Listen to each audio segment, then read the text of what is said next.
just get yourself a really big minion. You go Barnes into Earthshock, and you can usually just get yourself a very, very big Earth Elemental. Earth Elemental comes out as a 1/1 with Taunt. If you Earthshock it, it gets silenced, so it becomes a 7/8, and then it takes 1 damage, goes down to a 7/7. That is extremely potent. You can even make a Malygos 4/11. It's a very strong tempo play against decks like Dragon Priest.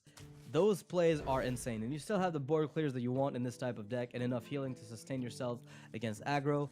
I would say if you want to play the Control Shaman list that I presented a while back with a twist, this is going to be it. It's a deck list that I saw on competitive Hearthstone by I think Robinette or whatever his name is. The guy's deck is just very consistent, I'd say. It's a little bit tough to get used to if you haven't played much Control Shaman, but it's another one of those decks that makes sense in the meta and happens to just be very good, and I would say rather unexpected. So until the next video, I hope you guys enjoyed this overview of the metagame. Again, there are about I'd say 10 more decks that you can play if you want to get the legend, and they're very different than the current quote-unquote meta that we have, and they're still somewhat competitive, even though you will be running into trouble beating the tier 1 decks, which are generally speaking Reno Lock, Aggro Shaman, and Jade Druid by some people's measure.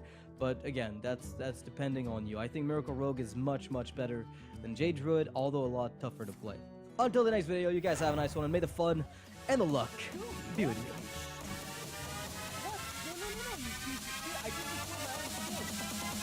No, I fucking destroyed her.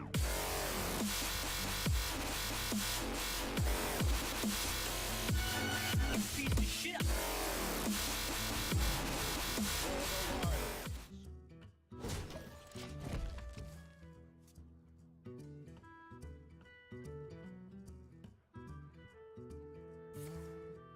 What's up guys, it's me Jeremy. You know, there's a ton of cards in Hearthstone that are really awesome, but that don't actually exist in a craftable form. So today we thought we'd take a look at maybe some of the cooler ones, some of the rarer ones, and there's probably quite a few cards on this list that a lot of players potentially haven't seen before. So without further ado, we're taking a look at some secret cards from Hearthstone. And if you guys enjoyed the video, hit that like button and let's get started. So up first, we're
Secret agent coming through.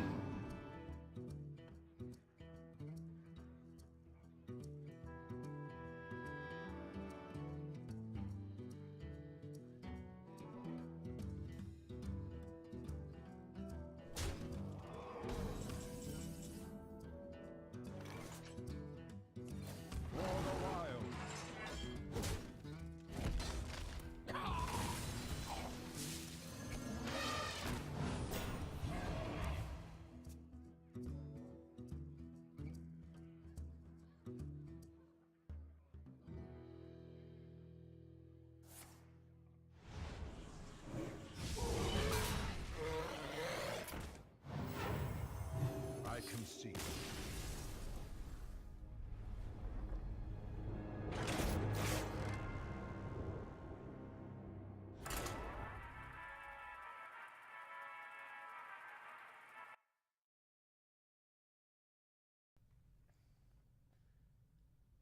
Damn it, it looks like I have a hickey.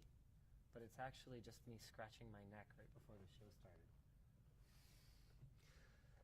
And on that note, the show has now started. Welcome to the WAN show. Oh, this is awesome. I messaged Brandon about 10 minutes ago. Hey, can I borrow you for a minute? I'm at the WAN show set. And he pokes his head out the door as I'm recording the pre-show starting bit deal and thinks that I'm live and goes back away. And then I message him right afterwards when I was done. I'm like, oh, hey, I'm ready for you now. It takes him like 8 minutes to see it. Now he comes out, I'm actually live. Brandon, I just wanted you to have a look at the color temperature of this light. It looks off. It's been on for quite some time. Is it adjustable? It's like, there's like voodoo magic that goes on around here. Adjustable color temperatures of lights. He's actually kickstarted some legitimately color-changing lights that are going to be like, now you can adjust the white point, you can adjust the color point. I'm clearly just stalling for time while I wait for this dock to load up on my screen here. But that's okay, because it's here now. We've got a lot of great topics for you guys today. Luke's going to be joining me on the show very, very shortly. He's actually just finishing up a video right behind me there. Yep, he's there. See, trust me, it is the actual Luke. Do I look better now? I'm like really bright now. But that's okay. That's fine. Don't worry about it, Brandon. It's all good. So we've got a lot of great stuff for you guys today. AMD's Ryzen. Did I say it right this time? Ryzen has been detailed. It's going to be octa-core, 2.4 gigahertz dynamic overclocking. We will talk more about that for sure. Amazon's first Prime Air delivery has taken place. Microsoft is bringing Cortana to fridges, toasters, thermostats, and Space Marine suits near you. And Crytek is sinking. Wages unpaid. Talent leaving. Will there be another crisis? I mean, yes, but not with a Y. So let's go ahead and roll the intro, which has no audio. Long story, couldn't get it working. I'm going to use this time to post to Facebook that we are starting the WAN show.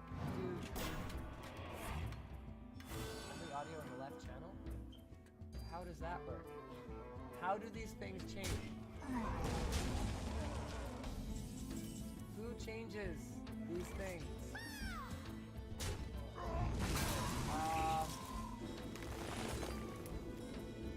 Hold on a second. How is this even possible? How is anything that it doesn't even have there's like a feature. There's a feature in XSplit to mix them together. Oh, here we go. Copy left to right. Let's try that. It was on automatic. I don't know. Go try that. Go let me know. Why is life hard? Speaking of life being hard, Squarespace makes it so that your life is not so hard. If that is to say, if your life is making a website on Squarespace. Also, iFixit, which again, maybe doesn't make your life easier, but does make your life cheaper. Which maybe came across wrong, but you save money. So there you go. You save money on your repairs. So it's like it's harder to do it yourself, but you don't have to pay someone else to do it.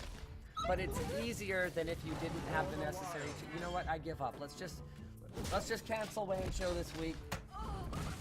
No, I can't do it. No, not because I'm sick. No, we're not canceling WAN show. I'm back. All right. Non-existent human figures.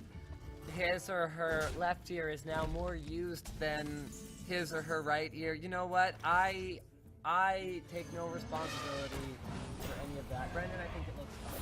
Thank you very much for your hard work. Except for that bounce card. That's what I was getting. Oh, okay. Thank you very much. Yes, you may retrieve the bounce card. You know, Brandon and I had a deal. We had a deal when we moved into this warehouse. The deal was that he would get his very own corner of this 6,000 square foot space that I acquired. And if I allocated him that corner, I wouldn't have to deal with all of his crap all over the place. That was the deal. That covenant, Brandon, has been broken. Okay, the only reason he doesn't have his spot is because it has taken him over a year to get the set built in it. He had a budget from before we moved in to get that done. He just didn't get it done. Also, I have some other things that we just couldn't get done. News for you guys. This one's really exciting and closely related to the audio issues that we had shortly before the show started here. So, Focusrite.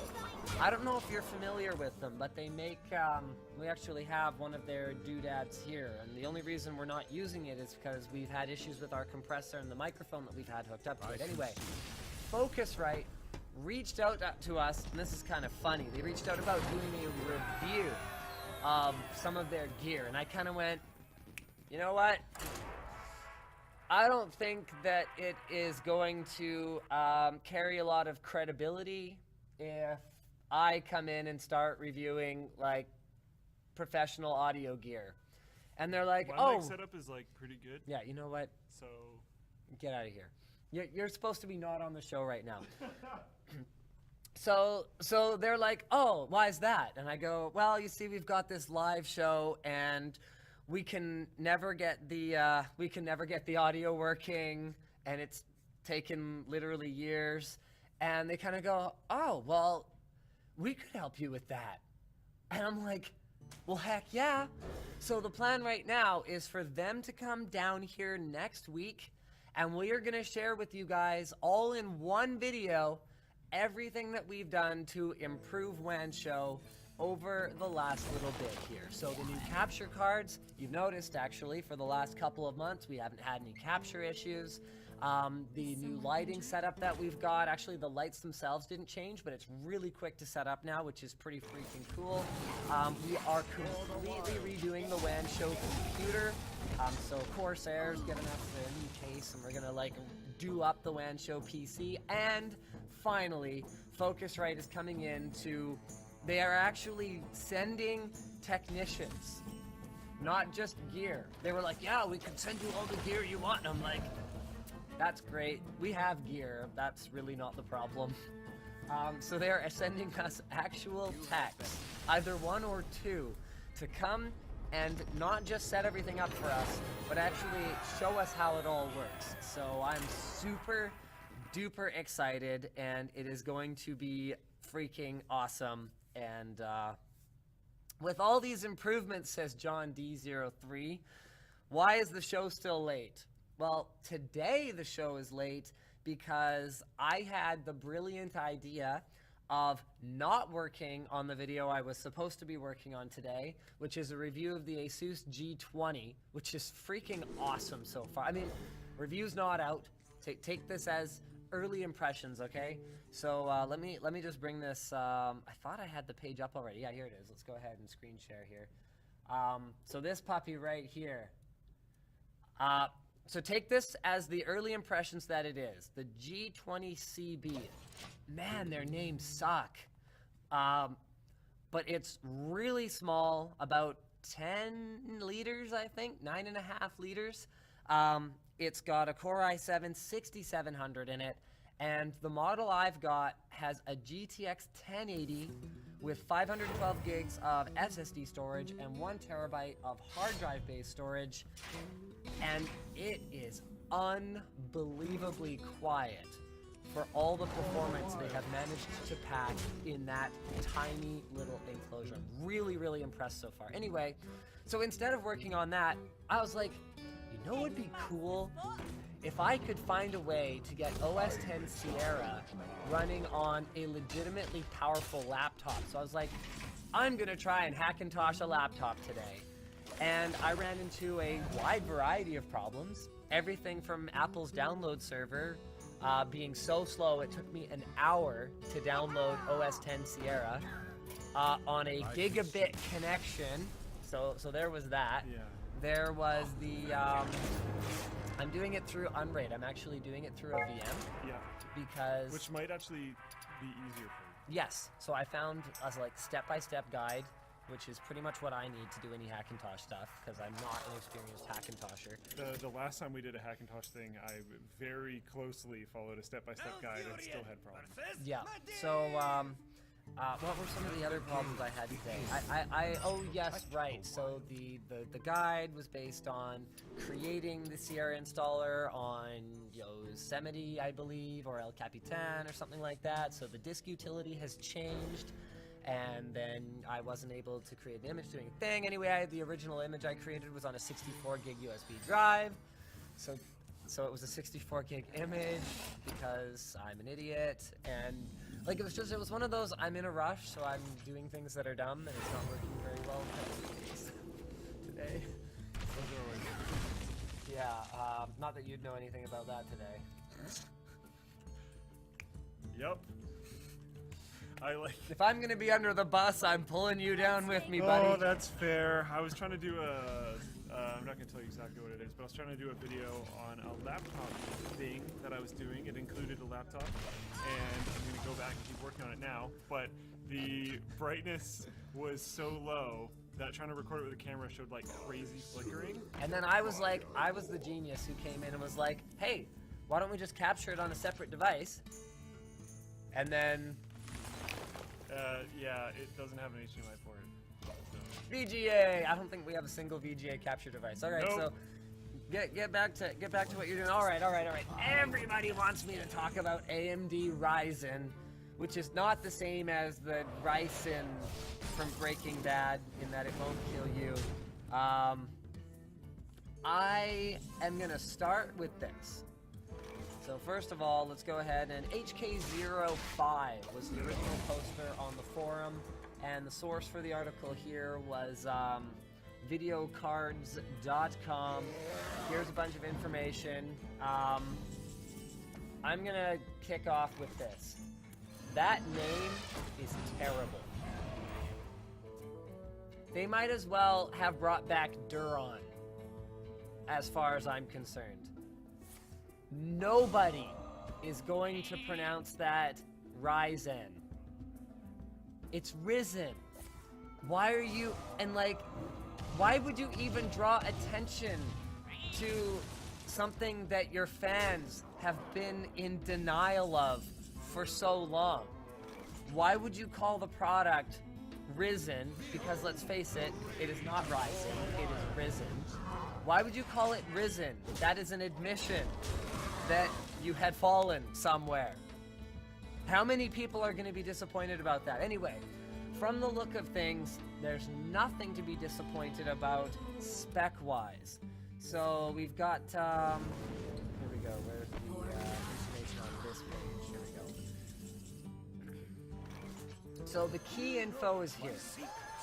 8 cores, 16 threads, 3.4 gigahertz plus.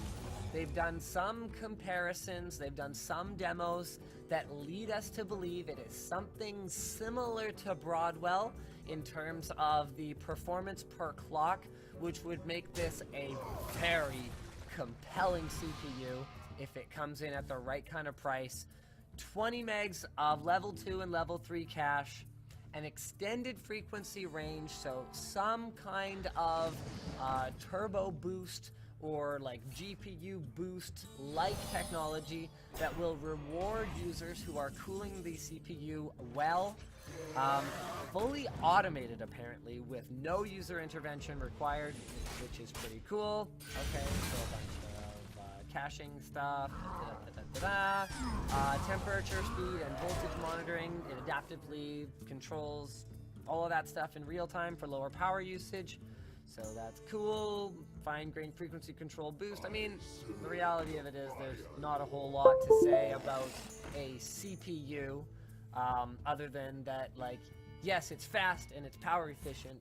So as long as you've got that stuff nailed down, then if the price is right, then you've got my attention. Here we go, the AM4 platform. This, honestly, is more out of date than AMD's existing CPUs from a purely performance standpoint. No, sorry, AM4 is not. AM3 Plus was.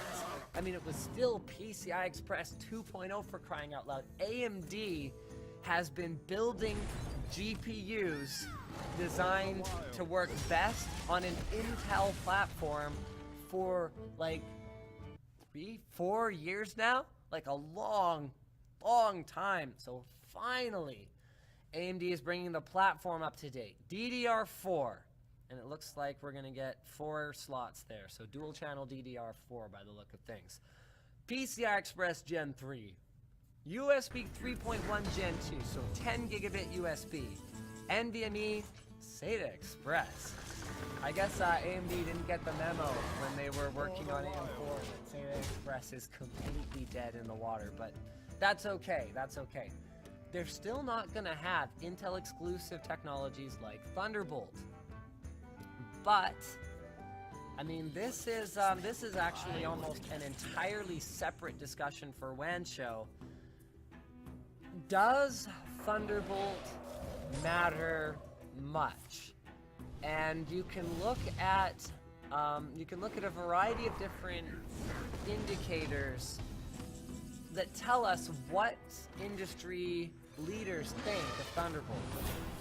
So Apple equipped the latest MacBook Pro with anywhere from 2 to, on most SKUs, 4 Thunderbolt 3 ports. But they also did this in a way that, to me, indicates that they were just trying to give their users the utmost in expandability and flexibility moving forward in terms of what they can plug into those ports, because they're Type-C ports that support USB 3.1 Gen 2, so that's 10 gigabit, Thunderbolt 3, so that's 40 gigabit, as well as HDMI, DisplayPort, all that stuff. So the idea was just like the ultimate versatility, like simplifying life for the Mac user. Just you plug your power, you plug your display, you plug anything into this, and bippity boppity blah, it just works. Except for one thing. Apple apparently didn't think the actual Thunderbolt 3 functionality was important enough to bother to have their laptop work with any Thunderbolt 3 devices that are on the market. I don't know if you guys have been paying attention to this, but go shop for a Thunderbolt 3 peripheral that's certified to work on the MacBook Pro. You won't find one. And the reason for that, and I cover this in my MacBook Pro review, which is coming to YouTube, I think sometime next week, something like that. Anyway, my MacBook Pro review is coming, but I cover this, and all the Thunderbolt 3 devices out there right now are running a first-generation Texas Instruments chipset for USB power delivery and all that nonsense.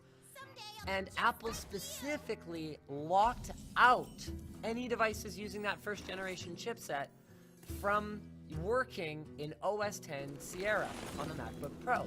So you can boot Windows, you can boot camp into Windows, and you can run a Razer Core.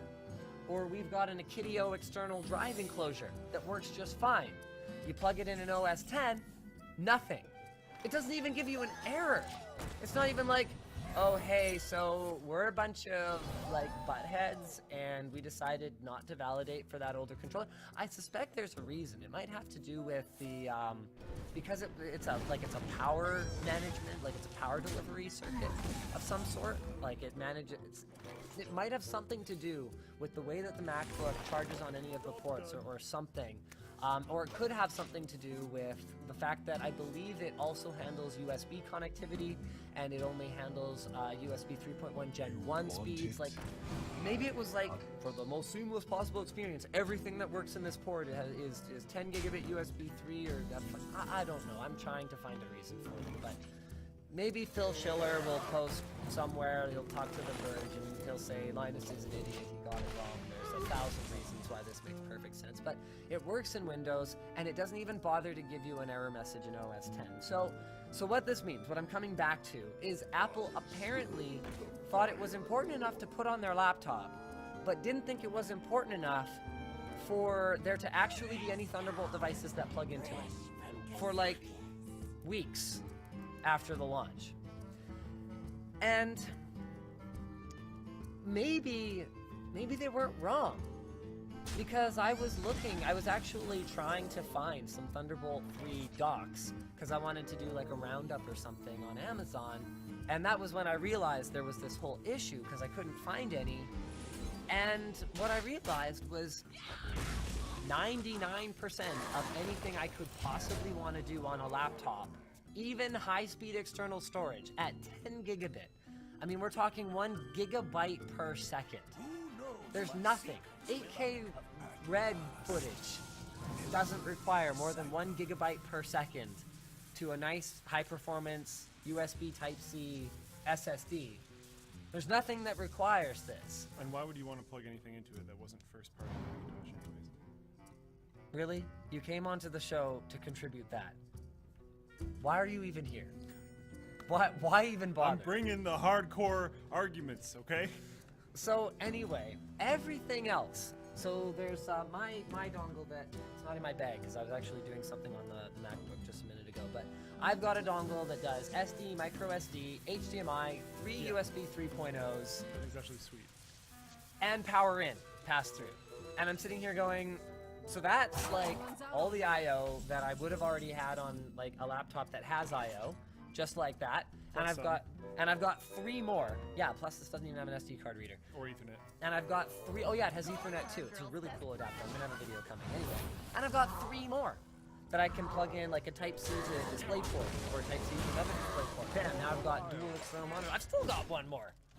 So, what do I actually need Thunderbolt 3 for?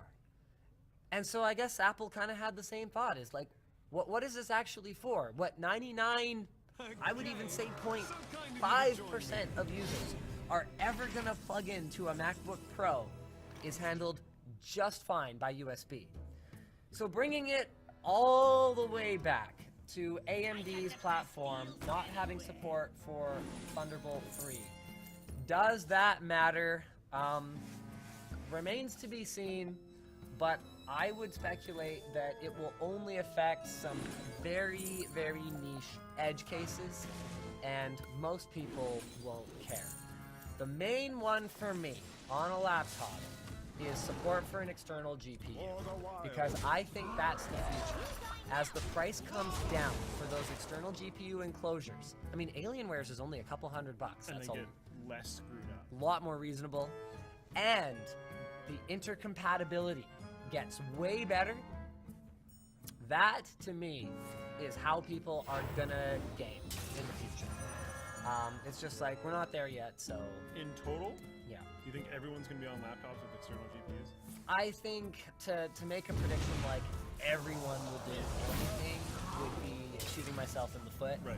Because But like someone's a gonna large percentage of someone's people. gonna find this clip. Yeah. Maybe even not a large percentage of people for a long time, because you got to think about the upgrade cycle, right? Like, people aren't going to want to just throw out a perfectly functional computer, and the rate at which CPU performance is increasing, there's a lot of very perfectly functional computers that are 3-4 years old at this point. But I think, and especially looking at Skylake versus Kaby Lake, the performance increase we're seeing even on the laptop side of things, I think people are gonna start to think about in the next 2 to 3 years, gee, this laptop I have is like still pretty darn good. I just wish I could game on it. And those are gonna get cheaper, and they're gonna go, this makes a ton of sense. And people are gonna start to invest in it. And Ed's That's doing a what I lot of think. gaming on his laptop already. So it's an interesting, and like with Blades being able to play like pretty much kind of everything, Yep. it's an interesting idea. Alright, so there you guys have it. Risen or Ryzen, you know what? I am stubbornly calling it the Titan XP forever. I think I'm gonna stubbornly call it Risen forever.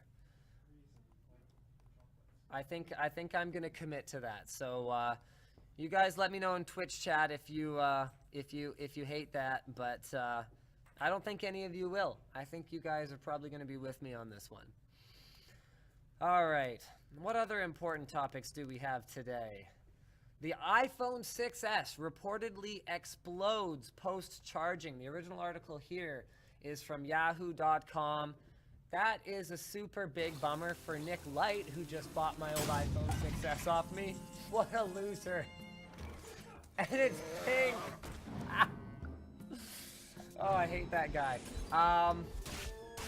So what do we got in here? Apple announced that it will be releasing an iOS update next week that will allow them to better diagnose any battery issues. On December 6th, reports of exploding iPhones surfaced in China. We do have to, of course, take this with a grain of salt, because there have been cases of exploding iPhones in the past that, and again, I'm making up statistics on the spot, but it seems to me that well over half of them have been caused by unauthorized third-party chargers that were doing a bad job of managing Apple's, proprietary battery management algorithm nonsense. So let's kind of keep an eye on this. But allegedly, the Shanghai Consumer Council has received 8 separate reports of iPhones exploding, adding that it had seen a big rise in the number of complaints against iPhones in the past 2 months. On Friday, an iPhone 6S started spewing immediately after it was unplugged from charging, then went up in flames. I'm assuming smoke is missing from that sentence in my notes. Apple blames the problem on ambient air during the manufacturing process. Said the problem is limited to a small number of iPhone 6S devices manufactured between September and October 2015. Hopefully it's not the pink 128 gig ones. Moving on to our next topic. This was originally posted by Dat Speed on the forum. Facebook is now partnering with fact checkers to stop fake news. The original article here is from The Verge. And basically they're creating some new tools for reporting hoaxes. And as much as they've denied any responsibility for having any kind of effect on the outcome of the 2016 US election, it seems as though internally at least they are taking very seriously what others are alleging, and that is that they did have an effect. So, in a nutshell, here's what they're doing. They've got tools that are designed to make it easier to report links shared in the news feed as fake news, and they're working with 4 independent fact-checking organizations to assess the accuracy of viral stories: Snopes, PolitiFact, ABC News, and factcheck.org. Facebook users who share a story that's been marked as false will be warned that independent fact-checkers have disputed its accuracy. Facebook will use a variety of signals to identify stories that are likely to be false. So this includes stories that people post but later delete, and also includes lots of comments about them being fake. They will use these and other signals to populate a dashboard of dubious stories, and fact-checking partners will get access to the dashboard. They will then investigate the article's claims and mark it as disputed and link to their own article debunking it. If at least 2 fact-checking organizations mark a story as disputed, users will begin seeing a banner under the article if it appears in their newsfeed. And we've got a picture of what that banner would look like. So here we go. Let me just blow that up for you guys. Disputed by third-party fact-checkers. What else is going on here? Yep, so Facebook's product management lead, Adam Mosseri, said they are focusing their efforts on the worst of the worst. Clear hoaxes spread by spammers for their own gain. They also said they're doing more to eliminate financial incentives behind fake news. So we'll also prevent publishers that use spoof domains like BuzzFeedFeed.com or abcnewscom.co from buying ads on the platform. So, honestly, I don't know how much of an effect this will have. How do I put this? I'm trying to stay more apolitical on the show. So certain people seem to be impervious to,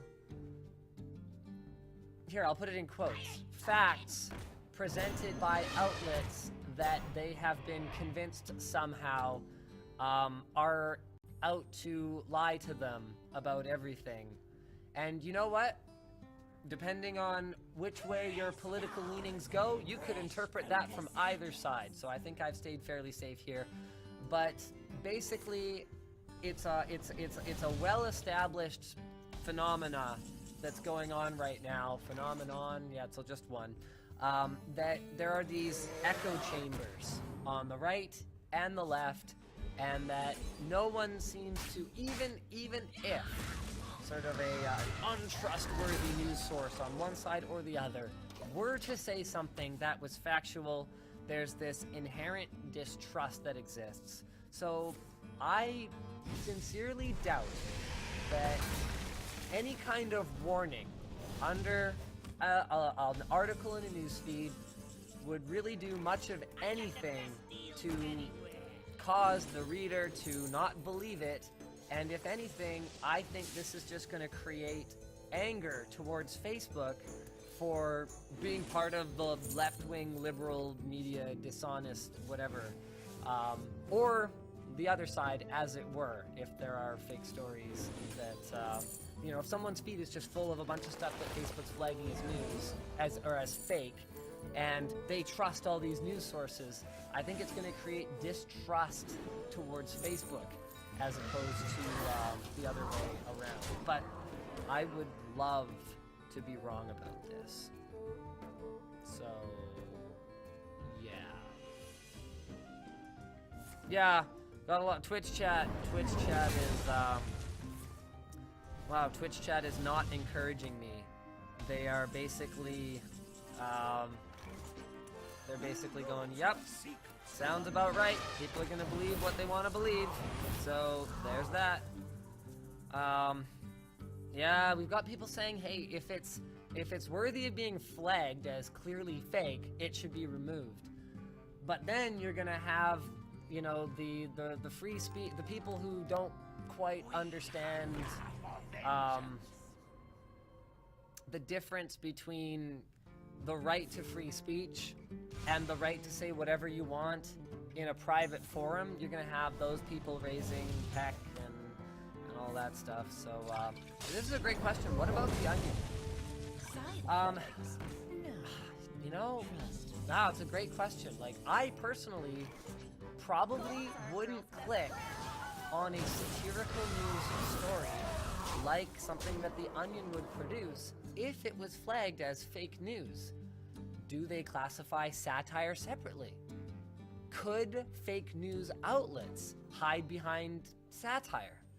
These are all great questions, and this is very challenging water that Facebook is heading into. I'm glad they're doing something, but I really think they're gonna have a hard time finding a middle ground that doesn't irk many users. I mean, the good news for Facebook is they're in a position of power to do something like this, where what else is there? They're basically a social network monopoly. It's like, out of 100 friends, 10 of them might have WhatsApp, 3 of them might have Google Hangouts, 15 of them might have Twitter. And I'm making up these numbers, don't quote me on these numbers. But 95 of them probably have Facebook, even if they don't use it super regularly. So there you go. It's like the modern white pages. It's like, you probably are listed on Facebook unless you specifically went out of your way to contact the white pages and get your number removed. Basically like that. People are like, we want Luke. They want you, Luke. So that's one thing I have in common with our viewers. I'm just gonna step in and contribute something completely worthless to my topic once again. Yeah. Is that what you're up to? No, I'm not talking about anything. What are you talking about right now? I'm not talking about anything. What is no, this? forget it. What is this? I'm you talking about Facebook? nothing. No, Facebook I'm is not the best anymore. Website Can you not bump the table and knock everything over? other than LinusTechTips.com that has ever been created. The best. The best. They have the best bites. Also, I heard that Colonel Mortis made Facebook. He's the CEO. That's why Linus Tech Tips is the only website that's better, because he also Facebook. All right. So speaking of the Linus Tech Tips website being awesome, there's a post that I had meant to make on LinusTechTips.com last night. Never did. So speaking of Linus Tech Tips being awesome, this is a what's it called? Shameless, yes. Entirely shameless plug for the forum. Actually, Luke, I do need your help for a minute. I'm logged into my admin account. Is there anything that I'm looking at right now that is included? Not right now. Okay, no. cool. I won't If change you, the page.